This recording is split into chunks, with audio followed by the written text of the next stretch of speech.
Vous avez reçu une telle caisse. Félicitations, vous êtes l'heureux propriétaire d'une machine à redresser Crea Wheel. Ouvrez la caisse. Enlevez le couvercle et soulevez la machine hors de la caisse. Dans la caisse, vous trouverez cette boîte d'accessoires, ainsi qu'un mode d'emploi et d'autres accessoires commandés en même temps. Veuillez vérifier que la livraison est complète conformément au bon de livraison et au mode d'emploi.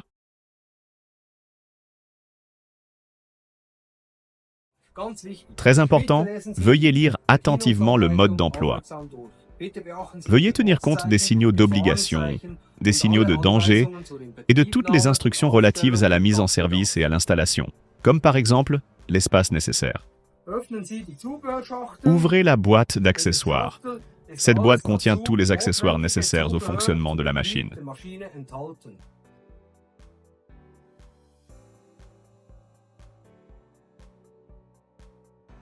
Branchez la machine sur le réseau électrique. La machine fonctionne sur le réseau électrique normal de 230 volts. La première chose à faire est de monter la tôle d'entrée et de sortie sur la machine. Prenez-la dans la boîte d'accessoires. Il est très important que cette tôle soit placée correctement et proprement. Sinon, la machine ne peut pas être démarrée, car un interrupteur de sécurité y est intégré. La tôle de sortie n'est pas équipée d'un interrupteur, mais elle doit être correctement mise en place.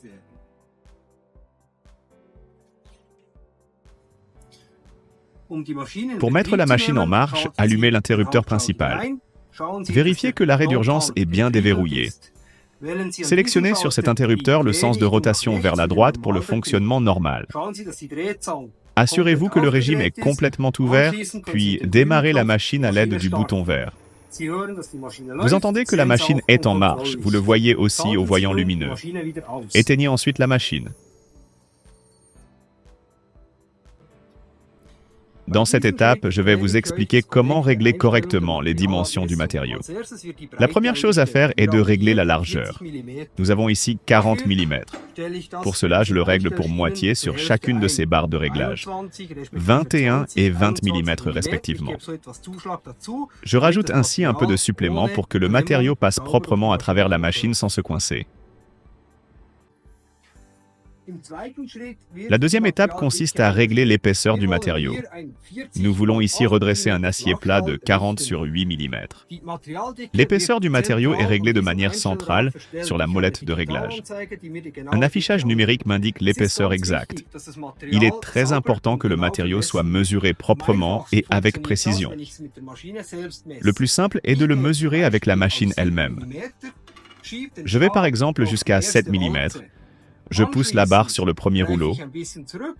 Ensuite, je reviens un peu en arrière, 5 à 6 cm, et j'ouvre le réglage de l'épaisseur du matériau à 9 mm. Je glisse la barre entre le premier rouleau et la serre à la main avec le réglage du matériau.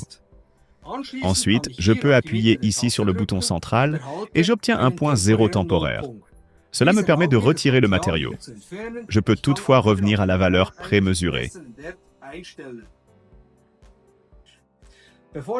Avant de faire passer la première barre dans la machine, je contrôle encore cette vis de correction.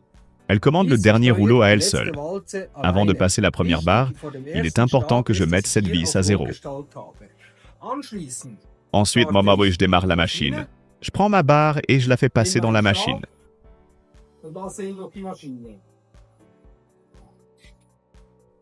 Je peux maintenant contrôler le résultat du jugement. Si votre résultat de jugement est satisfaisant, vous pouvez commencer à redresser vos baguettes. Faites passer toutes les baguettes et éloignez-les de la tôle de sortie.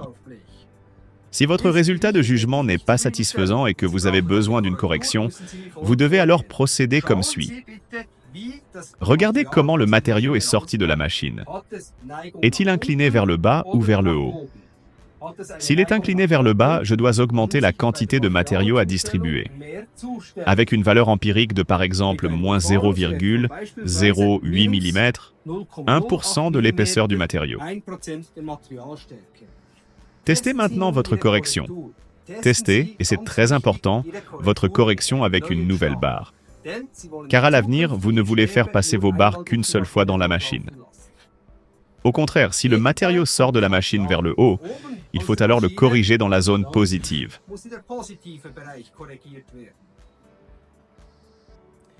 Une petite remarque sur le matériau. Veillez à ce qu'il soit sec. Il ne doit pas être mouillé par des produits de refroidissement. De plus, il ne doit pas y avoir de résidus de peinture ou d'apprêt. L'arête de coupe ne doit pas être ébarbée. On peut retirer le matériau directement de la scie, le sécher un peu et le faire passer dans la machine. Si le matériau passe dans la machine mouillée par le liquide de refroidissement, la calamine peut s'accumuler sur le cylindre et fausser ainsi le résultat du jugement.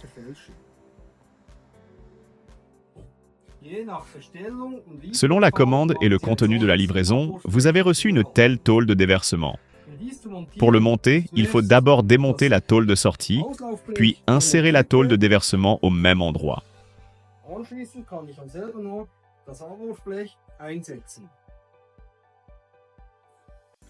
La tôle de déversement a l'avantage de pousser les barres vers l'extérieur et de les faire tomber à gauche et à droite. Placez un chariot ou une palette en dessous et faites simplement glisser les tiges à travers. Ainsi, vous ne devez pas toujours faire des allers-retours. Lorsque vous avez terminé votre travail et que vous avez fini de dresser, rangez la machine. Enlevez par exemple la tôle de déversement ou de sortie.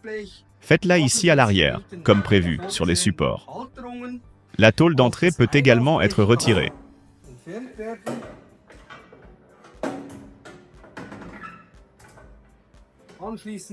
Ensuite, éteignez l'interrupteur principal et débranchez la machine du réseau électrique. Très important. Videz également ce tiroir. C'est là que se trouve l'amadou. Si vous dressez toute la journée, il se peut que vous deviez le vider plusieurs fois par jour. Veillez donc à vider ce tiroir.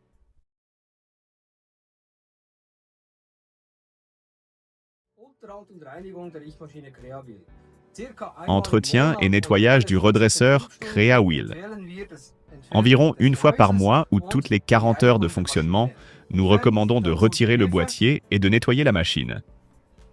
Pour ce faire, retirez les poignées et les vis pour démonter le boîtier.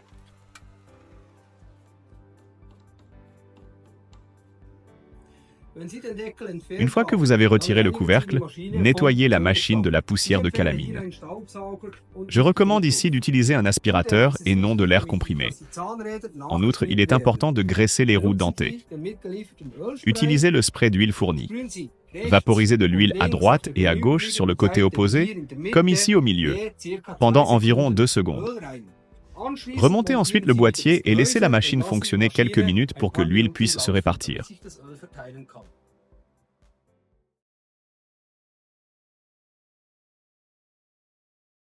Dans cette vidéo, je vais vous expliquer à l'aide de 2 à 3 exemples comment remédier au dysfonctionnement de la machine. Premièrement, je ne peux pas démarrer la machine. La machine ne démarre pas. Important, contrôlez si l'interrupteur principal est enclenché, si l'arrêt d'urgence est déverrouillé, si le sens de rotation est correctement sélectionné sur la droite, si le régime est à fond. En outre, la tôle d'entrée doit être correctement mise en place. Ensuite, je devrais pouvoir démarrer la machine. Pour savoir si la machine est alimentée en électricité, je vois sur le convertisseur de fréquence qu'il affiche une valeur de 0,0. Je peux maintenant démarrer la machine. Si vous vous trouvez dans le cas où l'affichage numérique dysfonctionne, que la valeur n'est plus correcte, c'est que vous devez peut-être changer la pile ou que quelque chose d'autre est déréglé. Il faut alors le recalibrer. Vous pouvez le faire avec cette pièce d'étalonnage. Il s'agit d'un acier plat de 10 mm. Glissez la pièce de calibrage entre les rouleaux et serrez-la à la main. En fait, c'est la même procédure que pour le réglage de l'épaisseur du matériau, puis appuyez longuement sur Reset.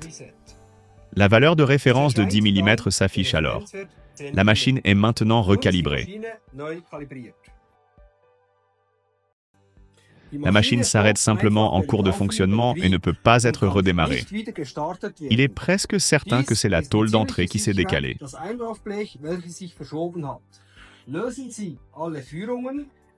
Desserrez tous les guides de la tôle d'entrée. Contrôlez le bon positionnement de la tôle d'entrée. Serrez la vis de blocage et démarrez la machine.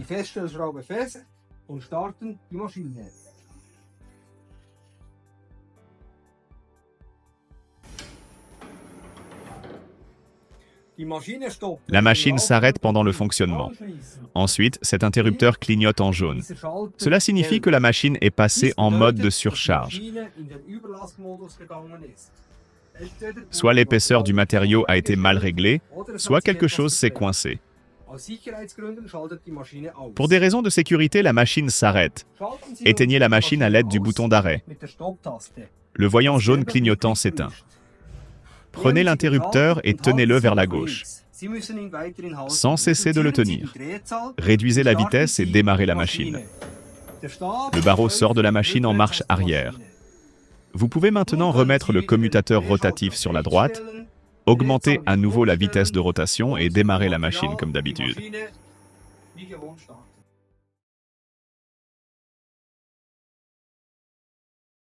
Dans cette vidéo, il s'agit de l'utilisation de la redresseuse pour acier rond et carré.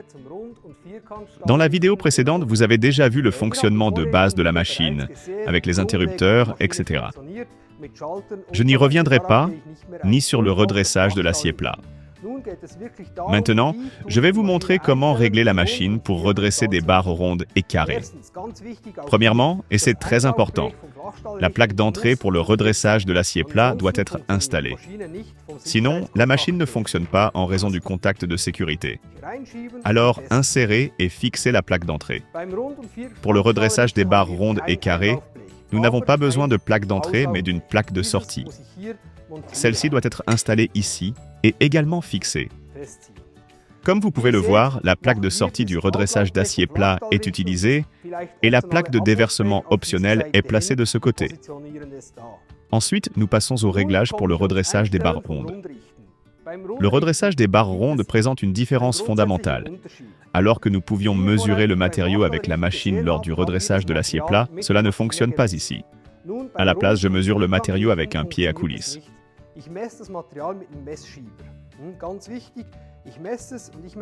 C'est important, je mesure sur tous les axes.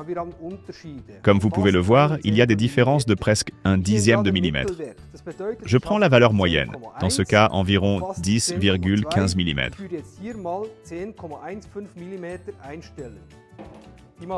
Je fais ce réglage avec le volant de réglage. Je tourne donc à 10,15 mm.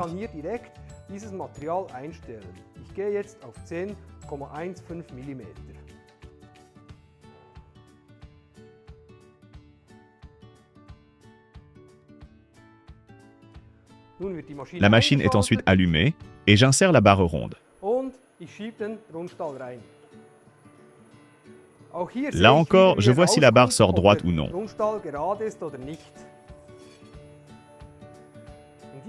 Dans ce cas, elle est droite et propre. Cependant, il peut arriver qu'elle soit encore courbée sur un axe. Si elle est tordue sur plusieurs axes, je dois la tourner. On voit bien ici les traces laissées par le redressage. Je tourne donc la barre ronde de 90 degrés, de sorte que la face travaillée soit en haut, et je la fais passer à nouveau dans la machine. Le résultat devrait ensuite être satisfaisant, et la barre ronde devrait être redressée correctement. Si ce n'est pas le cas, je dois ajuster les réglages. Mon conseil, moins c'est plus. Il ne faut pas appliquer trop de pression dès le début sur une barre ronde à une ronde.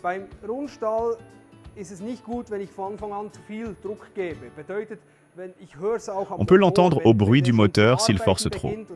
Dans ce cas, réduisez légèrement la pression, par exemple à 10,2 ou 10,25 mm, et essayez avec une nouvelle barre. Je suis confiant que cela fonctionnera. La même procédure s'applique également aux barres carrées.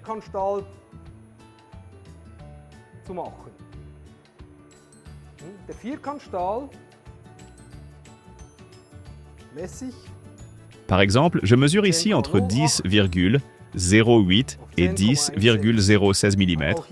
Prends à nouveau la valeur moyenne de 10,012.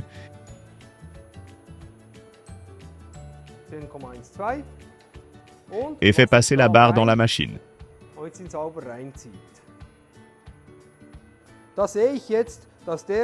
Là encore, je vérifie si elle est bien tirée. Si elle est déformée d'un côté, je tourne la barre de 90 degrés et la fais passer à nouveau dans la machine.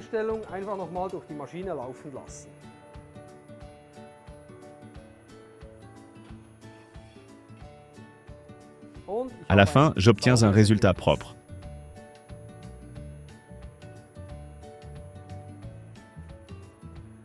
Il y a également un tiroir dans lequel tombent les résidus. Veuillez le vider régulièrement, comme pour le redressage de l'acier plat.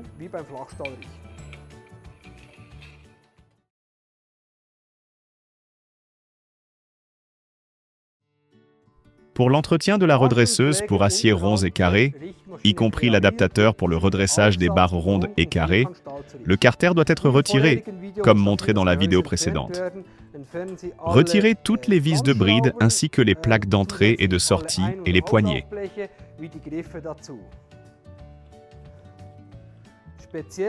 En particulier, la poignée pour régler le matériau rond et carré doit être retirée.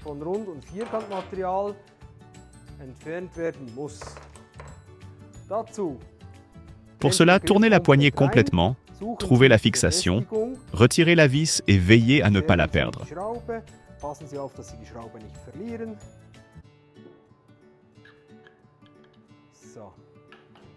Ensuite, le carter peut être retiré.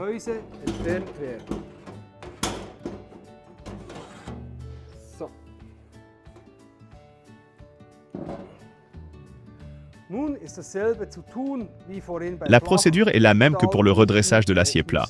Les engrenages doivent être lubrifiés avec l'huile fournie. Pulvérisez simplement à gauche, à droite et au milieu pendant environ 2 secondes à chaque endroit. Ensuite, remettez le carter en place et la machine fonctionne parfaitement.